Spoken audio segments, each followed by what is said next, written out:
राहुल गांधींच्या जीवाला धोका, सावरकर मानहानी खटल्या प्रकरणी राहुल गांधींच्या वकिलांचं पुण्यातल्या कोर्टात लेखी निवेदन। भाजप नेत्यांनी राहुल गांधींवर केलेल्या धमकीवजा वक्तव्याचाही निवेदनात उल्लेख।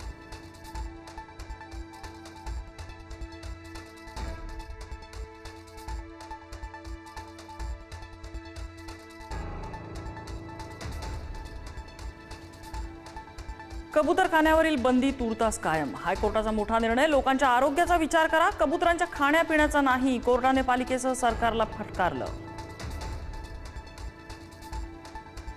कबूतरखाना बंदीच्या समर्थनार्थ दादरमध्ये मराठी एकीकरण समितीचं आंदोलन, पोलिसांकडून आंदोलकांची धरपकड। जैन आंदोलकांना का अडवलं नाही, एकीकरण समितीचा प्रश्न। नाशिकऐवजी गोंदिया जिल्ह्यात ध्वजारोहण करायला भुजबळांचा नकार, मंत्री मंगल प्रभात लोढा करणार गोंदिया जिल्ह्यात ध्वजारोहण, शासनाकडून नव्याने परिपत्रक। मांस विक्री बंदीवरून विरोधक आक्रमक, सरकारला ब्राह्मण्यवादाचा पगडा आणायचाय का, आव्हाडांचा प्रश्न। तर मांस विक्री बंदीचा निर्णय काँग्रेसच्याच काळातला, भाजपचं स्पष्टीकरण। मांस विक्री बंदीच्या निर्णयाला शिंदेंच्या शिवसेनेतूनही आक्षेप। 15 ऑगस्टला बंदी करायची असेल तर 5 स्टार हॉटेल्स आणि मॉलमध्येही बंद ठेवा, आमदार कृपाल तुमाने यांची मागणी। मांस विक्री बंदीवरून भाजपचा महाविकास आघाडीवर निशाणा, 1988ला मांसबंदी करणाऱ्या शरद पवारांचा निषेध करणार का, भाजपच्या केशव उपाध्यायांचा आदित्य ठाकरेंना सवाल।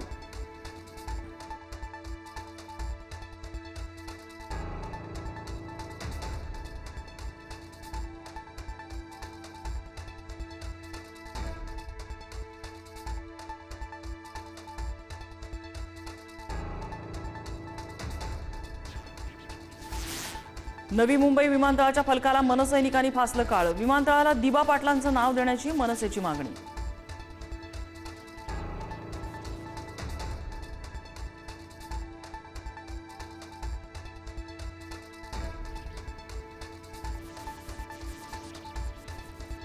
मनसेची ईगल आय मोहीम, महापालिका निवडणुकांच्या पार्श्वभूमीवर पदाधिकाऱ्यांच्या कार्यप्रणालीवर नजर ठेवणार।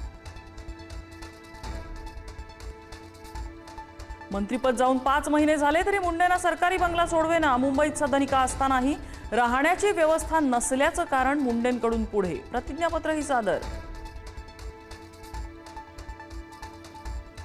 पावसाच्या अंदाजासारखे लाडकी बहीण योजनेच्या निकषात बदल, सुप्रिया सुळेंचा सरकारवर हल्लाबोल, सरकारनं घराघरात लावलेली भांडणं सोडून सरसकट लाभ द्यावा, सुप्रिया सुळेंची मागणी। नाशिकमध्ये मतदार ओळखपत्राचा धक्कादायक प्रकार, एकाच नावाने 3 बनावट ओळखपत्र, एका ओळखपत्रावर महिलेचं नाव पण फोटो मात्र पुरुषाचा, ठाकरेंची शिवसेना तक्रार करणार।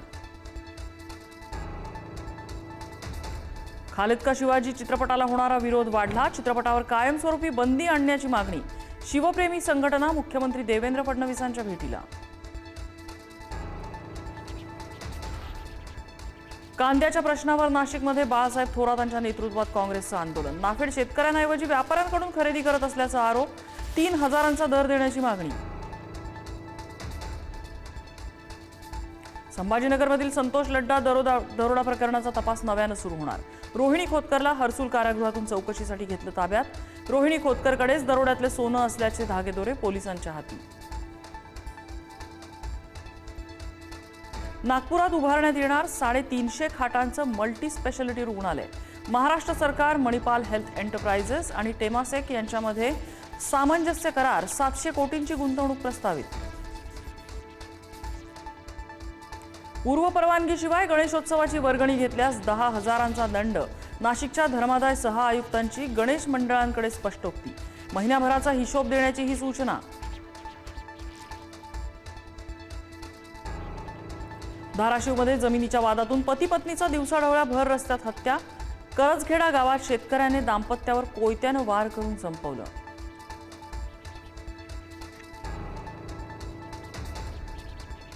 वसईत उच्च शिक्षित तरुणीचा कारनामा, बहिणीच्या घरी 1.5 कोटींचा दरोडा, पुरुषाचा वेश परिधान करून घरात घुसून तरुणीनं केली चोरी, शेअर बाजाराच्या नुकसानामुळे घडली घटना।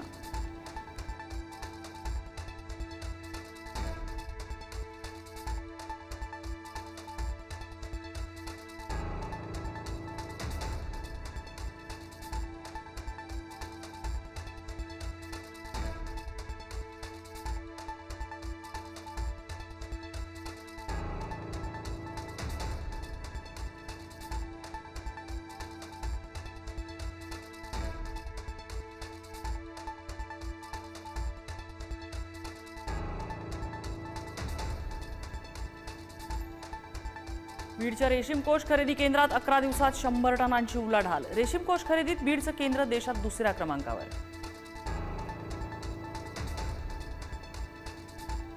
सोन्याच्या दरात तब्बल 4,000 रुपयांची घसरण. सध्या सोनं प्रतितोळा 1 लाखांवर तर चांदीचे दर 3,000 घसरून 1,15,000.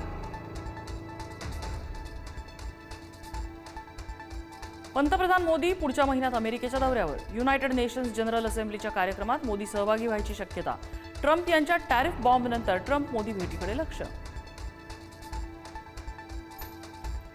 महाराष्ट्रात आजपासून पावसाचं धुमशान. 18 ऑगस्टपर्यंत पावसाचा जोर कायम राहणार. काही भागात अतिमुसळधार तर काही भागांना येलो अलर्ट. चंद्रपूरमध्ये पहाटेपासूनच सर्वत्र जोरदार पाऊस. मुसळधार पावसाने शहरातले रस्ते जलमय. बिंबागेट, जेलनगर आणि तुकुम परिसरातले रस्ते पाण्याखाली.